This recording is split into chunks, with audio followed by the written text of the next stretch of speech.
Telangana DCC అధ్యక్షుల ఎంపికపై high command focus చేసింది.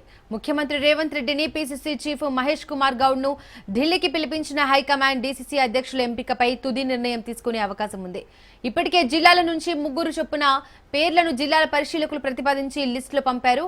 అందులో సామాజిక వర్గాల సమతుల్యత పాటించేలా రాష్ట్రం యూనిట్ గా డీసీసీ అధ్యక్షుల నియామకం ఉండేలా హైకమాండ్ మొగ్గు చూపనున్నట్లు తెలుస్తోంది. కాంగ్రెస్ పార్టీకి తలనొప్పిగా మారిన బీసీ రిజర్వేషన్ల అంశాన్ని డీసీసీ అధ్యక్షుల నియామకంలోనూ అప్లై చేయాలని హైకమాండ్ ఆలోచిస్తున్నట్లు టాక్ వస్తోంది. మహిళా కోటా, మైనార్టీ కోటా కూడా ఫిల్ చేసేందుకు హైకమాండ్ కసరత్తు చేస్తున్నట్టు తెలుస్తోంది. ఇప్పటికే 3 ఏళ్లుగా డీసీసీ అధ్యక్షులుగా పనిచేస్తున్న వారిని మళ్లీ నియమించొద్దని హైకమాండ్ కండిషన్ పెట్టింది. ఉత్తర తెలంగాణలో కీలకమైన కరీంనగర్ డీసీసీ ఎంపిక కాంగ్రెస్ కు కత్తి మీద సాముల తయారైంది.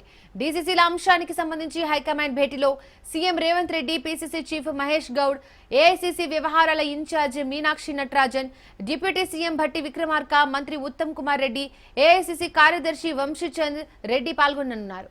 మరో 5-6 రోజుల్లో డీసీసీ అధ్యక్షులను ప్రకటించే అవకాశం ఉంది.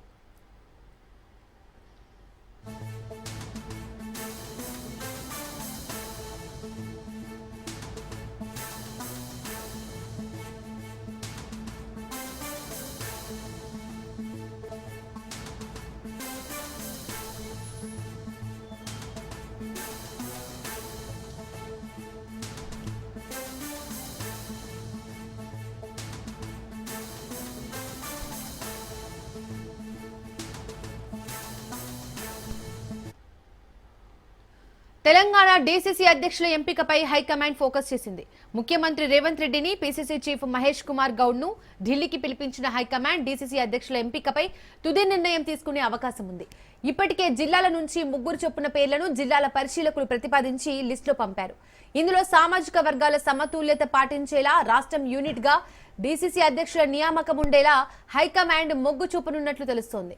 కాంగ్రెస్ పార్టీకి తలనొప్పిగా మారిన బీసీ రిజర్వేషన్ల అంశాన్ని డీసీసీ అధ్యక్షుల నియామకంలోనూ అప్లై చేయాలని హైకమాండ్ ఆలోచిస్తున్నట్లు టాక్ వస్తోంది. మహిళా కోటా, మైనార్టీ కోటా కూడా ఫిల్ చేసేందుకు హైకమాండ్ కసరత్తు చేస్తున్నట్లు తెలుస్తోంది. ఇప్పటికే 3 ఏళ్లుగా డీసీసీ అధ్యక్షులుగా పనిచేస్తున్న వారిని మళ్లీ నియమించొద్దని హైకమాండ్ కండిషన్ పెట్టింది. ఉత్తర తెలంగాణలో కీలకమైన కరీంనగర్ డీసీసీ ఎంపిక కాంగ్రెస్ కు కత్తి మీద సాముల తయారైంది. డీసీసీల అంశానికి సంబంధించి హైకమాండ్ భేటీలో CM Revanth Reddy, PCC chief Mahesh Goud, AICC వ్యవహారాల in charge Meenakshi Natarajan, deputy CM Bhatti Vikramarka, మంత్రి ఉత్తమ్ కుమార్ రెడ్డి, ఏఐసీసీ కార్యదర్శి వంశీచంద్ రెడ్డి పాల్గొననున్నారు. మరో 5-6 రోజుల్లో డీసీసీ అధ్యక్షులను ప్రకటించే అవకాశం ఉంది.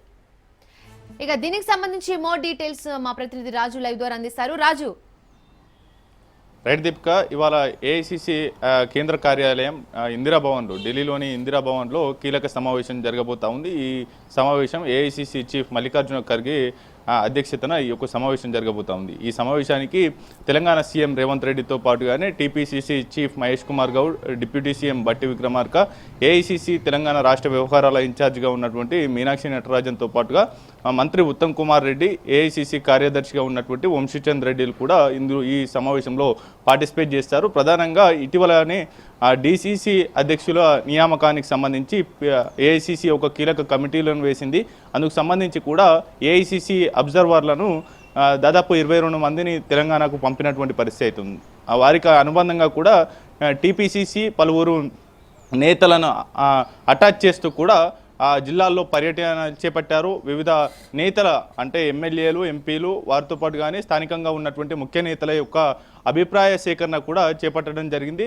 డిస్టిక్ కాంగ్రెస్ కమిటీ అధ్యక్షులుగా ఎవరిని ఎన్నుకుంటే బాగుంటుంది, పార్టీ బలోపేతంతో పాటుగానే ప్రజల్లో అటు ప్రభుత్వం అందిస్తున్నటువంటి సంక్షేమ అభివృద్ధి పథకాలను విస్తృతంగా ప్రచారం చేయడంతో పాటుగానే వచ్చే అసెంబ్లీ ఎన్నికల నాటికి పార్టీ మరింత స్ట్రెంథెన్ చేయడానికి ఈ యొక్క డీసీసీ నియామకాలు చేపట్టాలనేటటువంటి భావనలో ఏఐసీసీ ఉంది. అందుకు సంబంధించి కూడా కీలకమైనటువంటి గతంలో ఉన్నటువంటి సాంప్రదాయం కాకుండా కీలకంగా ఇప్పుడు డీసీసీ అధ్యక్షుల నియామకం చేపట్టాలి. వారికి కీలకమైనటువంటి బాధ్యతలు ఆ జిల్లా పరిధిలో ఉన్నటువంటి అసెంబ్లీ నియోజకవర్గాలు, అంతేకాకుండా పార్లమెంటు నియోజకవర్గ అభ్యర్థులను ఎన్నుకునేటటువంటి ఎంపిక చేసేటటువంటి కీలకమైనటువంటి ఎవరైతే ఎమ్మెల్యేలుగా ఆశావాహులు ఉన్నారు వారిని ఎంపిక చేసే బలమైన నేతలను ఎంపిక చేసే అవకాశం కూడా వారికి బాధ్యతలు కట్టబెట్టాలనేటటువంటి యోచనలో ఏఐసీసీ ఉన్నట్లు తెలుస్తూ ఉంది. అందుకు సంబంధించి కూడా ఈ డీసీసీ అధ్యక్షుల నియామకం అయితే కీలకంగా జరగబోతా ఉంది. ఈ యొక్క అంశానికి సంబంధించి పూర్తి స్థాయిలో ఈ యొక్క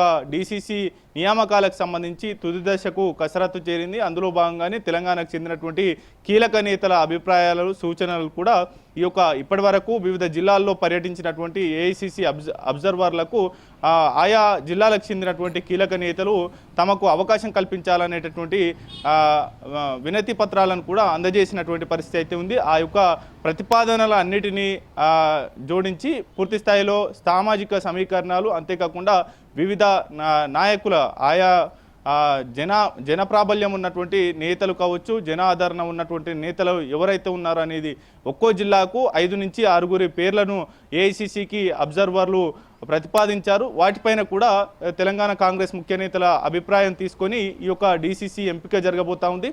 ఇవాళ ముఖ్య నేతల అభిప్రాయ సేకరణ అనంతరం ఈ నెల చివరి వారంలో లేదంటే వచ్చే నెల మొదటి వారంలో ఈ యొక్క డీసీసీ అధ్యక్షుల నియామకం చేపట్టబోతా ఉంది. అయితే తెలంగాణ రాష్ట్ర వ్యాప్తంగా కాంగ్రెస్ పార్టీ ఈ యొక్క పార్టీ సౌలభ్యం కోసం 35 జిల్లాలుగా విభజించింది. అందులో మున్సిపల్ కార్పొరేషన్లుగా 4 కేంద్రాలను కూడా విభజించినటువంటి పరిస్థితి అవుతుంది. ఓవరాల్గా ఈ యొక్క పట్టణ జిల్లా అధ్యక్షులకు సంబంధించి 39 మంది డీసీసీ అధ్యక్షులను ఎన్నుకోబోతా ఉన్నారు. వీరికి సంబంధించినటువంటి అభిప్రాయ సేకరణ ఇవాళ కాంగ్రెస్ ముఖ్య నేతల నుంచి ఏఐసిసి తీసుకోబోతా ఉంది. దీని తర్వాత కూడా పలు కీలక అంశాలు రాష్ట్రంలో పరిపాలనకు సంబంధించి, మరోవైపు ప్రస్తుత తెలంగాణ రాజకీయాల గురించి ఏఐసిసి పెద్దలకు సీఎంతో పాటు తెలంగాణ ముఖ్య నేతలు వివరించేటటువంటి ఛాన్స్ అయితే కనిపిస్తూ ఉంది. Right Raju, thank you.